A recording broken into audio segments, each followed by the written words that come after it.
5 centimetre ஆரமுடைய 100 சுற்று நெருக்க சுற்றப்பட்ட வட்ட வடிவ கம்புச் சுருள் அதன் மையத்தில் 3.14 × 10⁻³ டெஸ்லா எனும் காந்தப்புலம் பெற்றுள்ளது. காந்தப்புல மதிப்பு கொடுத்துருக்காங்க, சுற்றுகள் எண்ணிக்கை கொடுத்துருக்காங்க, ஆரம் 5 சென்டிமீட்டர், அது 5 × 10⁻² மீட்டர் எடுத்துக்கணும். கம்பிச்சுருள் வழியே பாயும் மின்னோட்டம் மற்றும் கம்பிச்சுருளின் காந்த திருப்பு மதிப்பு என்னங்க அப்படின்னு சொல்லியிருக்காங்க.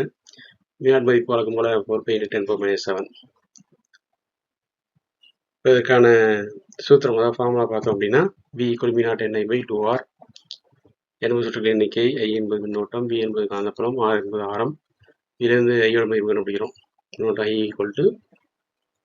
இந்த 2R இங்கே வந்துடும். அப்போ 2VR/V0N வந்துடும். அப்போ இப்போ மதிப்பில் படிக்கும்போது 2ஓட மதிப்பு பதிகிறோம். 2 இப்படியே இருக்குது, Vயோட மதிப்பு பதிகிறோம். கொடுத்துருக்க என்னது 3.14 × 10⁻³ கொடுத்துருக்காங்க கொஸ்டினில். R வந்து 5 சென்டிமீட்டர், 5 × 10⁻² மீட்டருக்கு மாற்றிருக்கோம். வினாட் மதிப்பு 4π×10⁻⁷. சுற்று எண்ணிக்கை 100. இதை சிம்பிளை பண்ணால் உங்களுக்கு வந்து 2.5 ஆம்பியர் கிடைக்கும்.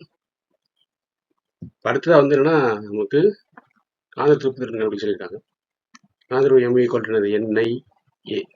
N சுற்றுகள் எண்ணிக்கை, I மின்னோட்டம் கண்டுபிடிச்ச மின்னோட்டம், ஏங்கிறது வந்து பரப்பு.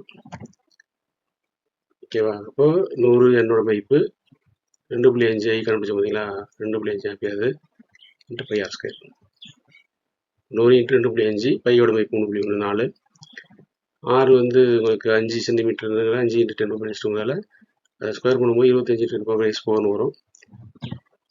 இதையும் சிம்பிளை பண்ணால் உங்களுக்கு 1.9 ஆகும். 1.9 ரவுண்ட் ஆஃப் பண்ணோன்னா 2 ஆம்பியர் மீட்டர்².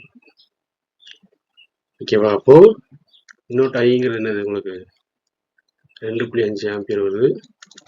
M காந்த திருப்பு மதிப்பு வந்து 2 ஆம்பியர் மீட்டர்². 2.5 ஆம்பியர், M வந்து 2.